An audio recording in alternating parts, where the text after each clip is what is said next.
Alors Mina Ananda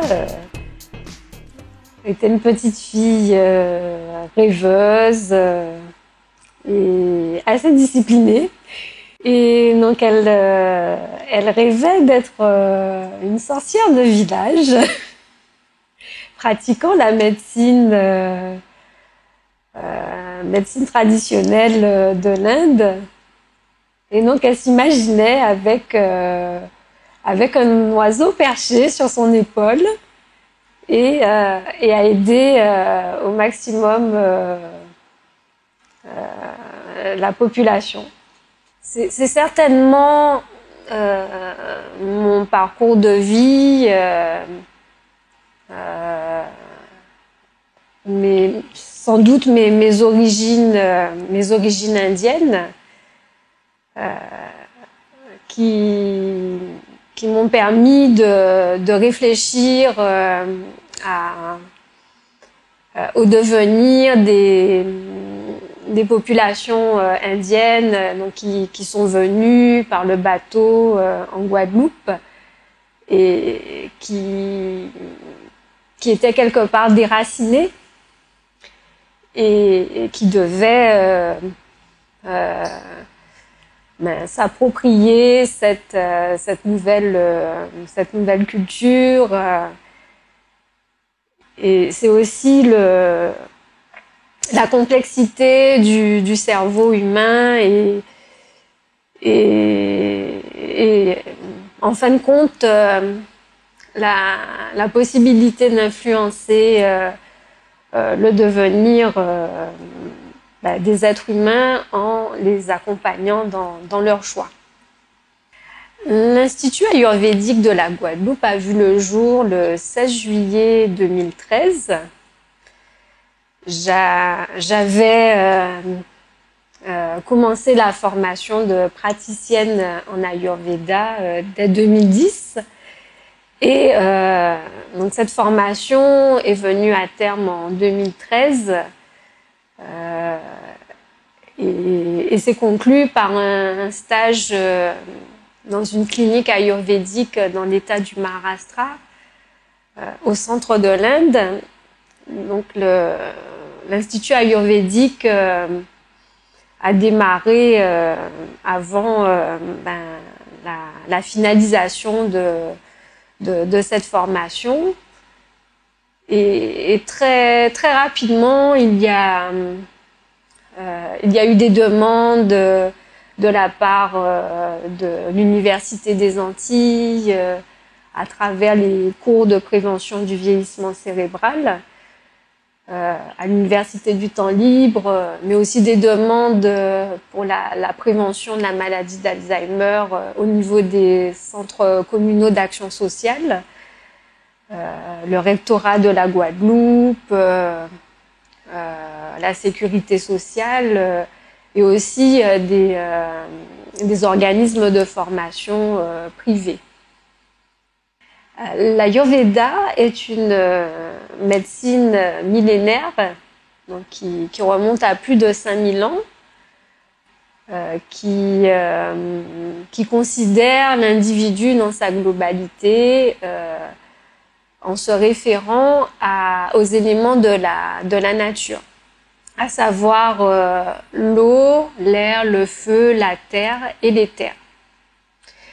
Et ces 5 éléments se combinent pour pouvoir fournir 3 types de constitution.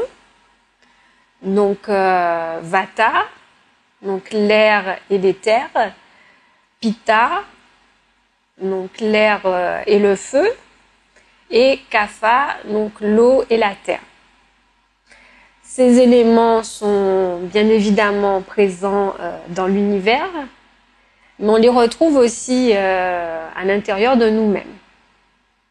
Le corps étant composé à 75% d'eau,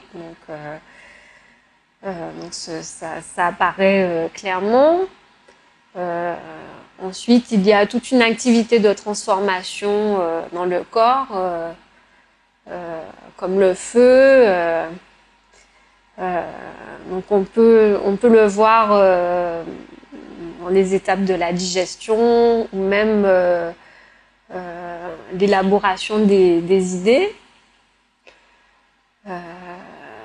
Et l'élémentaire, donc on peut le comparer à la cohésion des muscles et à tout le fonctionnement hormonal également. C'est une chance d'avoir ces deux cultures qui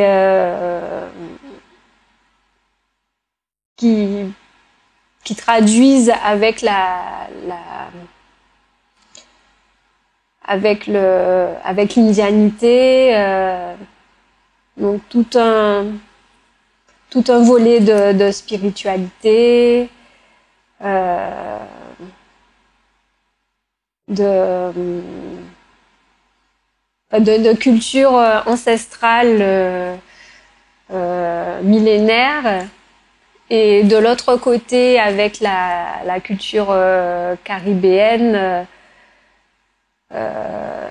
Donc il y a un contraste, surtout quand on est une femme, parce que la famille indienne, on se la représente soumise, alors que la femme caribéenne, qu'on dit potomitan, donc elle a un côté un petit peu plus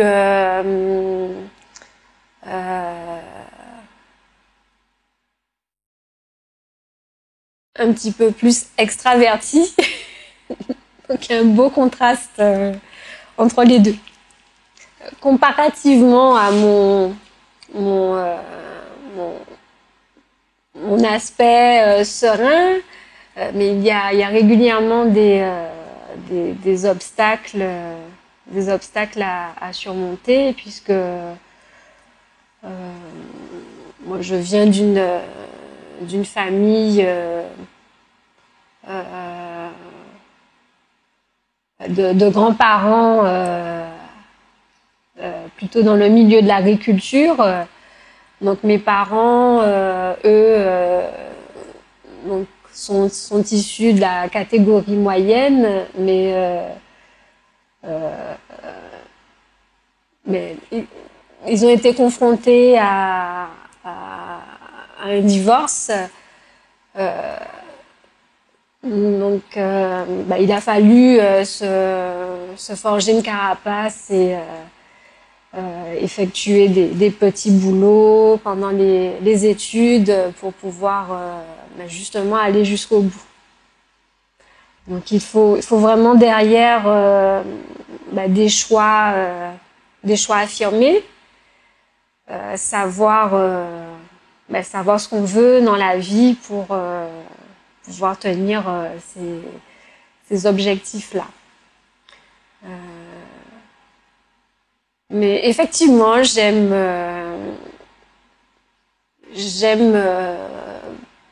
être impliquée dans des projets ambitieux, et toujours dans cette idée de travailler avec les autres.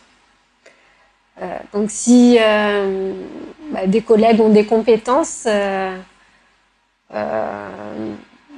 dans un certain domaine, donc c'est quand même préférable de s'allier pour pouvoir faire quelque chose d'intéressant. Donc j'aurais plusieurs valeurs qui me tiennent à cœur, et ce serait le respect, le respect de soi, des ancêtres,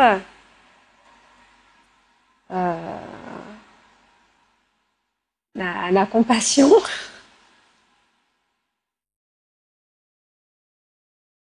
et la mémoire.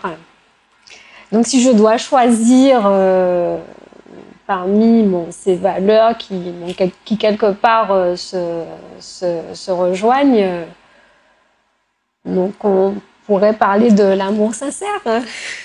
Une belle dame Mais c'est une femme qui ose aller au bout de ses rêves. Donc ça nécessite une bonne connaissance de soi,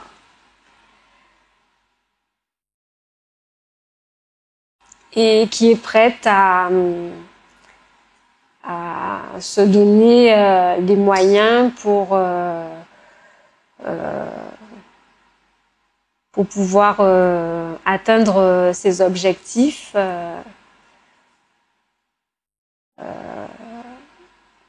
tout en restant digne.